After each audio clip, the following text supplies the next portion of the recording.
정경심 교수에 대한 검찰의 무리수가 속속 드러나고 있는데도 언론의 무대응이 이어지고 있다. 아주경제는 1일 정경심 동양대교수 재판의 증인으로 출석한 단국대 장모 교수가 검찰 조서에 내가 하지도 않은 말이 적혀 있다거나 원하는 답이 나오지 않으면 나올 때까지 검찰이 입씨름을 걸어왔다고 폭로했다. 이 신문에 따르면 장 교수는 지난 29일 서울중앙지법 형사합의 25-2부 심리로 열린 정경심 교수 업무방해 혐의 제11차 공판에서 검찰의 참고인 조사 당시 상황에 대해 이같이 진술했다. 단국대 장 교수의 폭로는 조민 씨의 체험 활동 등의 결과물을 논문으로 만들 수 있겠냐는 전화가 온 적 있다는 부분에서 시작됐다. 전화 발신자가 정경심 교수라는 게 검찰 측 주장인데 반해 장 교수는 발신인이 정 교수가 분명히 아니었을 뿐 아니라 정확히 어떤 사람이 전화했는지는 알 수 없다는 입장이었다. 하지만 검찰이 참고인 조사 과정에서 정경심이 전화했다고 진술하라며 몇 시간 동안 같은 질문을 반복했고 결국 원하는 대로 진술서를 써줄 수밖에 없었다고 했다. 이날 재판부는 장 교수에게 진술이 왜 바뀌었는지 직접 신문에 나섰다. 김선희 판사는 한 학부형이 결과물 논문까지 부탁했다고 검찰에 말한 게 맞느냐고 물었고 장 교수는 저는 그렇게 이야기한 적이 없다고 분명히 부인했다. 그러자 김 판사가 결국 증인은 학부형이라 말한 적 없고 논문이라고 말한 적 없는데 검찰 조서에 저렇게 적혀 있다는 거냐고 재차 확인하자 그는 그렇다고 확인했다.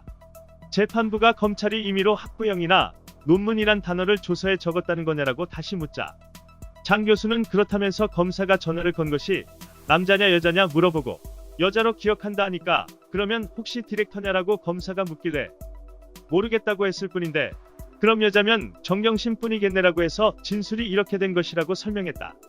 검찰이 진술 조서를 임의로 작성했다면 이는 심각한 사안이다. 때문에 재판부는 장 교수에게 관련 내용을 재차 확인했다. 이번에는 권성수 판사가 나섰다. 권 판사는 그럼 조 씨를 면담할 때 논문까지 써보겠느냐 이런 이야기를 한 건 맞느냐고 묻자 장 교수는 확실치 않다면서 결과물 이야기는 했는데 조사받을 때 거기 수사관이 연구해서 결과물이면 논문이지 뭐야라고 말했다고 답변했다. 이날 정경심 교수의 변호인은 검찰이 조사 당시 장 교수에게 어떤 종류든 압박을 행사했는지 여부에 대해 확인하기도 했다.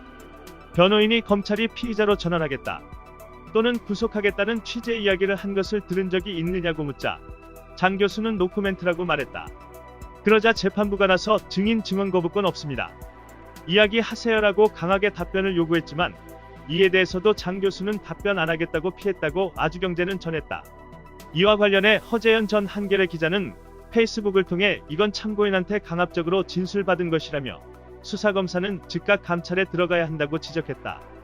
허재현 기자는 이문정 검사는 오후에 반찬했는데 규정 시각인 오후 2시가 아닌 1시에 퇴근했다는 이유로 징계받고 진혜원 검사는 피의자에게 조사 도중 사주풀이 해줬다고 징계받았다고 되짚고는 검찰은 어떤 사안이 더 위중해 보이냐고 따져 물었다. 그러고는 윤석열 검찰총장이 최근 강조한 대로 균형 있게 판단해보자고 꼬집었다. 그런가 하면 평화나무 김용민 이사장은 언론을 향해 쓴소리를 날렸다. 그는 SNS에 아주경제 해당 기사를 공유하고는 조국 일가에게 부정적이면 뭐든 보도하셨죠. 우리는 팩트만 전한다면서요. 선택적 정의가 불이하듯 선택적 팩트는 편파입니다. 아주경제만 언론입니까? 이 기사도 보도합시다라고 지적했다. 기덕이는 살처분이 답이다. 이상 뉴스 검색이었습니다. 구독과 좋아요 부탁드립니다.